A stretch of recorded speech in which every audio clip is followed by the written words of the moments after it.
Olá, pessoal, Ângelo Primo, junto com vocês aí para mais uma resolução de exercício da série Sebrasp, né? E você sabe que resolução de questões é o seu treino antes da competição, como eu sempre falo, não é isso?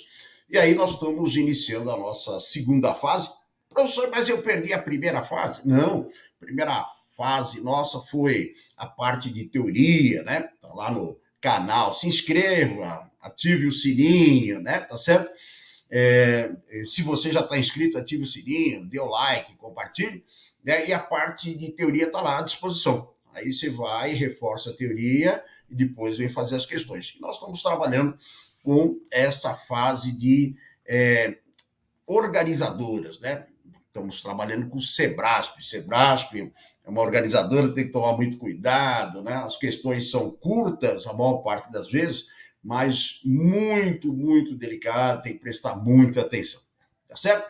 E vamos continuar aqui as nossas questões na linha do estudo da tabela verdade, né? Faz parte de algo maior chamado estudo das proposições, como trabalhar com a tabela verdade, que nesses concursos Sebrasp é cobrado muito, legal? Então tem que tomar cuidado com isso. Vamos lá pegar a nossa questãozinha, tá certo? Que eu peguei da prova do INSS 2016. Vamos lá para o tema.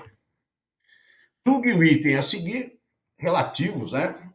A raciocínio lógico, operações com conjuntos, que é o título que vem de 5 questões, né, da prova do INSS. Ele começou dessa forma, indicando que nós tínhamos aí 5 questões aí.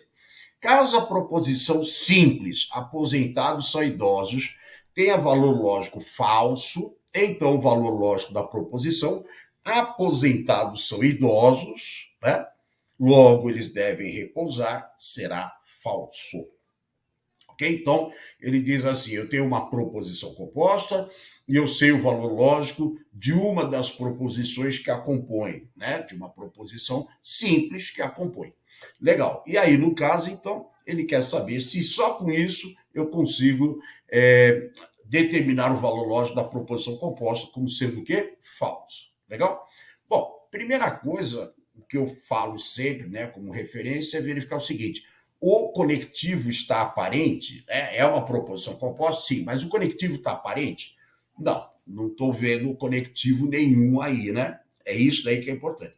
Então, se você não enxerga conectivo, você sabe, ele já avisou, né? Por isso que eu falo que é importante aquela leitura. Julgue o item a seguir relativo a raciocínio lógico, operações com conjuntos. Se isso daí não é sobre conjuntos, ele está sendo sobre a parte do raciocínio lógico. Perfeito? E ele falou em proposição. Então, o que acontece? Eu tenho que estar atento para verificar se o conectivo apareceu. E nós devemos, né, enxergar, para poder trabalhar, o e, ou, sei somente ser, sei então, né? Tá certo? E se não apareceu, eu tenho que fazer a reescrita. Então, é sempre esse alerta que eu coloco. E isso é uma forma de deixar, né, fazer o diferencial em relação à questão. Tá certo? Então, o que vai acontecer? Ok? Então, sempre sobre Sebrasp devemos ter determinados cuidados. Então, ele falou sobre proposições, eu tenho que enxergar aí no caso, né, se for ela composta, o conectivo correspondente. Então, primeiro passo, eu vou reescrever para fazer aparecer o conectivo, né? E depois, então, eu vou resolver essa parte. Então, vamos lá. Reescrevendo, né, o que acontece? Aposentados são idosos, logo eles devem repousar. Essa daí é uma proposição, né? O logo, então, portanto, consequentemente, né? É um indicativo de conclusão, né? Então, a relação causa e efeito, né? Se aposentados são idosos, então eles devem repousar, tá certo? Essa daí é a situação que nós temos. Então, eu reescrevi. Isso que o candidato tem que estar acostumado com o Sebrasp, a reescrita da frase. Né?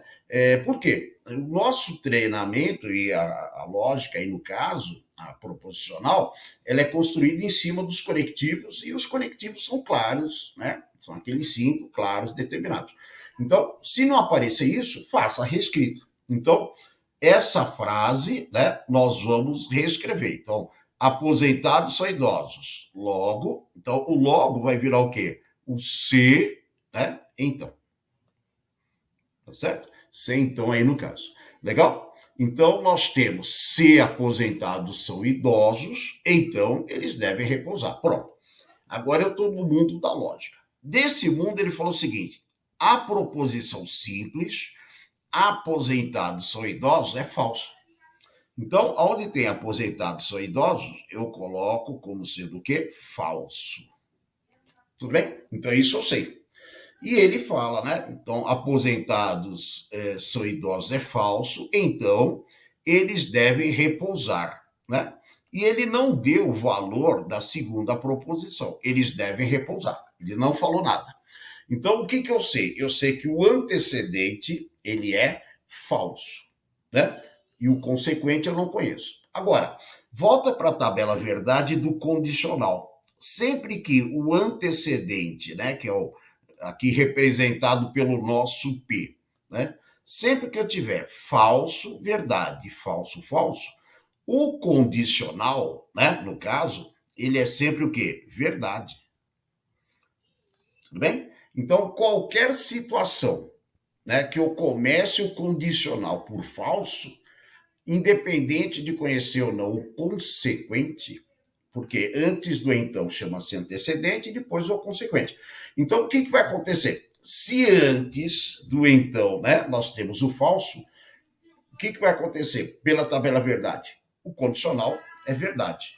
Então, essa proposição começando pelo falso, né, nós teremos sempre, né, uma verdade. E ele está falando o seguinte: então, a proposição composta será falsa. Não, a afirmação dele está o quê? Errada. Existem certas situações que é bom você se acostumar em termos de prova, né, do Sebrasp. Se você começou, né, o condicional por falso, certo? Independente, né, do que você tenha aqui, o condicional será verdadeiro. Se você terminar um condicional por falso, minto, professor. Se você terminar um condicional por verdade, o condicional também será verdade. Tá certo?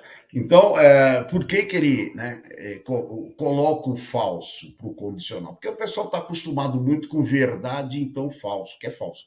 Né? Então, toda vez que aparece o falso, já está na cabeça que é falso. Não. Depende da posição do falso. Então, no nosso caso, o falso está como antecedente no condicional, significa que esse condicional vai ser verdadeiro, né? No caso, independente do que vier depois. Então, essas teclas de atalho é bom ficar atento, que eles gostam muito de usar, tá certo? E aí, então, o que, que nós temos? Que a proposição dele, né, é falsa, logo o item é errado, tá bom? Então, desse exercício fica o seguinte: primeiro, a reescrita, né? E segundo, faça com calma, coloque o valor lógico embaixo, né? Compare com o resultado que ele falou que tem que dar, né? E não faça correndo, senão a gente acaba caindo nessas encrencas aí do caso. Tá certo? É isso aí. Por isso, né, que eu sempre falo, se você não está inscrito, se inscreva, tá aí os nossos canais, entre em contato, tá certo? Deixa lá, né, sugestões, tudo lá no caso. Se você vai se inscrever lá no caso, não se esqueça de ativar o sininho, né? E aí tem bastante coisa para você ir, né, treinando. Nós estamos agora na nossa segunda fase do nosso canal, que é resolver questões por bancas, né? Começamos com as bancas que apresentam concursos aí, né, imediatos, e depois nós vamos fazer para as outras bancas, né, para você ter um material de qualidade. É isso aí, tá bom? Por enquanto, Ângelo Primo se despede, e aí, até mais, um abraço, e tem bastante coisa para a gente trabalhar, tá certo? Tchau.